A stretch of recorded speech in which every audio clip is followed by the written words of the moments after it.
अगर आप BSc nursing करना चाहते हैं तो ये वीडियो आपके लिए बहुत इंपॉर्टेंट होने वाली है। इस वीडियो में मैं आपको बीएससी नर्सिंग से रिलेटेड A to Z जानकारी देने वाली हूँ कि आप बीएससी नर्सिंग करने के लिए कौन कौन से एग्ज़ाम दे सकते हैं अगर आप ऑल इंडिया में हर एक ही स्टेट में हैं। अब मैं इस वीडियो में सारे स्टेट की बताने वाली हूँ कि कौन कौन से स्टेट से आप कौन कौन से एग्ज़ाम दे सकते हो, और साथ ही में मैं आपको ये चीज़ भी बताऊँगी कि इस एग्ज़ाम के फॉर्म कब आते हैं, तो वीडियो को एंड तक ज़रूर देखना।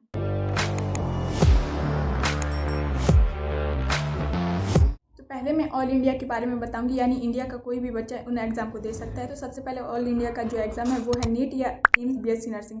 ये दो एग्ज़ाम हैं, इन दोनों में से आप कोई से भी देख सकते हैं। मैंने दोनों का वीडियो अपने ही चैनल पे अपलोड किया, आप जाके दे सकते हैं। और तीसरा जो एग्ज़ाम है वो है जिपमर, और जिपमर के लिए आपको पहले नीट एग्ज़ाम देना पड़ेगा। नीट एग्ज़ाम देने के बाद आपको जिपमर की ऑफिशियल साइट पर जाना पड़ेगा, वहाँ पर आपको फॉर्म दिख जाते हैं और जो एप्लीकेशन फॉर्म होते हैं वो वहीं आते हैं। और जब आप ये फॉर्म भर देते हैं उसके बाद आपकी एक मेरिट लिस्ट निकलती है और उसके बाद आपका ऑफलाइन काउंसलिंग होती है।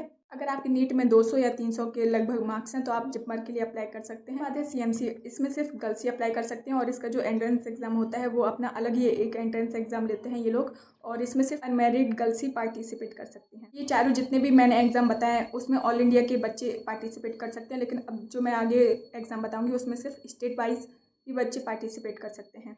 एग्ज़ाम के लिए जैसे RUHS, इसमें सिर्फ राजस्थान के बच्चे ही पार्टिसिपेट कर सकते हैं, कि ये सिर्फ राजस्थान के बच्चों के लिए स्पेशली होता है। और अगर अदर स्टेट के बच्चे करना चाहते हैं तो वो सिर्फ प्राइवेट कॉलेज में एडमिशन लेते हैं। और अब आते हैं PGI-MER चंडीगढ़। ये जो एग्ज़ाम होता है वो के बच्चों के लिए स्पेशली होता है, क्योंकि इसमें जो भी सीट मैट्रिक्स होती है वो पंजाब वाले बच्चों के लिए ज़्यादा होती है, और अदर जो भी सीट बचती हैं वो अदर स्टेट के बच्चों को प्रोवाइड कर दी जाती हैं।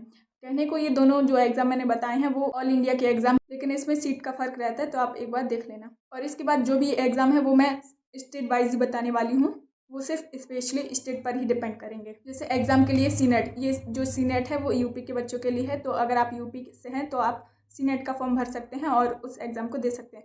और जैसे बात करें एमपी के लिए, तो एमपी के लिए होता है PNST है, उसका फॉर्म लगभग मार्च या अप्रैल में निकल जाता है, तो आप उसके लिए अप्लाई कर सकते हैं। अगला जो एग्ज़ाम है वो है बिहार के बच्चों के लिए। बिहार के बच्चों के लिए स्पेशली एग्ज़ाम होता है BCE, और इसके जो फॉर्म है वो मार्च में आते हैं। जो एग्ज़ाम है वो है हरियाणा के बच्चों के लिए, जो है PGI-MS, और इसके जो एग्ज़ाम फॉर्म है वो जून में आते हैं शायद, इसका मुझे थोड़ा सा कंफर्म नहीं है। झारखंड के बच्चों के लिए, तो झारखंड के बच्चों के लिए जो एग्ज़ाम है वो है JCE का जो फॉर्म होता है वो है अप्रैल में आता है या मई में।